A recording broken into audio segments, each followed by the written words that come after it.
Gandhinagar civil હોસ્પિટલની human milk bank નવજાત શિશુઓ માટે સાચા અર્થમાં આશીર્વાદરૂપ સાબિત થઈ છે। અત્યાર સુધીમાં 762 માતાઓએ દૂધનું દાન કરી યશોદા માતાનું ગૌરવ પ્રાપ્ત કર્યું છે, જેના કારણે 757 માસૂમ બાળકોને નવજીવન મળ્યું છે। ખાસ કરીને જે બાળકોની માતા ગંભીર બીમારીથી પીડિત હોય, પ્રસૂતિ દરમિયાન માતાનું અવસાન થયું હોય કે નવજાતનું વજન અત્યંત ઓછું હોય, તેમના માટે આ દૂધ અમૃત સમાન છે।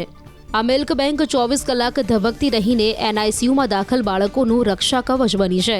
વર્ષ 2021થી શરૂ થયેલા આ સેવા યજ્ઞમાં ઉત્તરોત્તર વધતા ડોનેશનના આંકડા ગુજરાતના આરોગ્ય ક્ષેત્ર માટે મોટી ઉપલબ્ધિ છે। અહીં માત્ર દૂધ જ નહીં, પરંતુ નવજાત શિશુઓને સુરક્ષિત સ્વાસ્થ્ય પીરસવામાં આવે છે। અહીં દૂધ સ્વીકારવાની પ્રક્રિયા અત્યંત કાળજીપૂર્વકના તબીબી માપદંડો હેઠળ ચાલે છે। દાતા માતાના HIV, RPR અને HbS-AG જેવા મહત્વના ટેસ્ટ નેગેટિવ આવ્યા બાદ જ દાન સ્વીકારવામાં આવે છે। એકત્ર થયેલા દૂધનું લેબોરેટરી પરીક્ષણ કર્યા બાદ તેને 62.5 ડિગ્રી સેલ્સિયસ પર પાશ્ચરાઇઝેશનની પ્રક્રિયામાંથી પસાર કરવામાં આવે છે। આ તમામ તબક્કાઓ પૂર્ણ થયા બાદ જ તે જરૂરિયાતમંદ શિશુઓ સુધી પહોંચાડાય છે। आप किसी के लिए, किसी और बच्चे के लिए आप एक तरह का दान कर रहे हो, तो मिल्क से अच्छा दान किसी एक बच्चे के लिए और इससे बड़ी चीज तो क्या ही हो सकती है। आप एक छोटे बच्चे की जान बचा रहे हो, आप अपने बच्चे की तो बचा ही रहे हो, साथ में एक दूसरे बच्चे की भी रक्षा कर रहे हो। પ્રીટર્મ બેબીઝ લેસ ધેન 1 kg ના વેટ હોય છે, તો એ બાળકોમાં અત્યારે અમે લોકો જ્યારે આ હ્યુમન મિલ્ક બેંકમાંથી જે એ લોકોને દૂધ આપે છે, તો એ લોકો જલ્દી સ્વસ્થ થઈ જાય છે અને જલ્દી રિકવર થાય છે અને પીડિયાટ્રિક મોર્ટાલિટી બી એના લીધે ઓછી થઈ છે। વર્ષ 2025માં 1,24,000 મિલીલીટર અને ચાલુ વર્ષે અત્યાર સુધીમાં 16,000 મિલીલીટરથી વધુ દૂધનું દાન તે ગુજરાતની માતાઓની ઉદારતાનું પ્રતીક છે।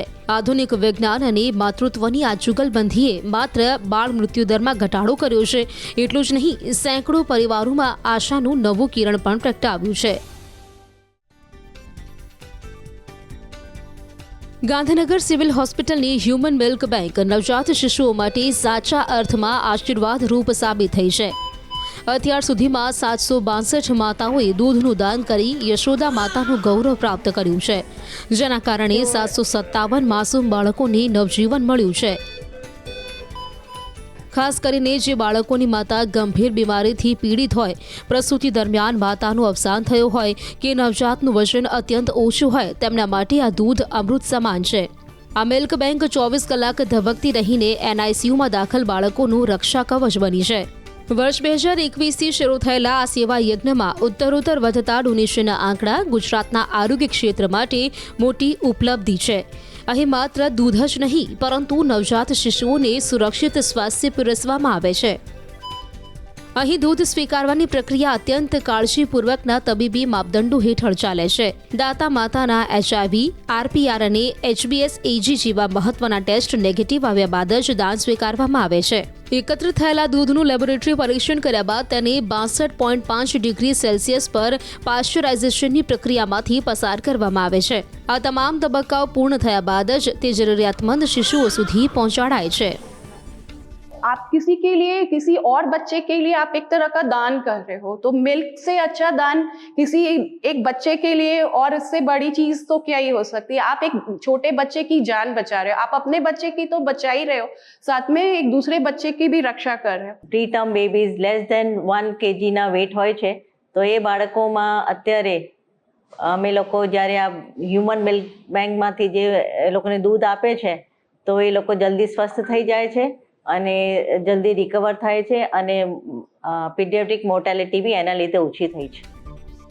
વર્ષ 2025માં 1,24,000 મિલીલીટર અને ચાલુ વર્ષે અત્યાર સુધીમાં 16,000 મિલીલીટરથી વધુ દૂધનું દાન તે ગુજરાતની માતાઓની ઉદારતાનું પ્રતીક છે। આધુનિક વિજ્ઞાન અને માતૃત્વની આ જુગલબંધીએ માત્ર બાળ મૃત્યુદરમાં ઘટાડો કર્યો છે, એટલું જ નહીં, સેંકડો પરિવારોમાં આશાનું નવું કિરણ પણ પ્રગટાવ્યું છે।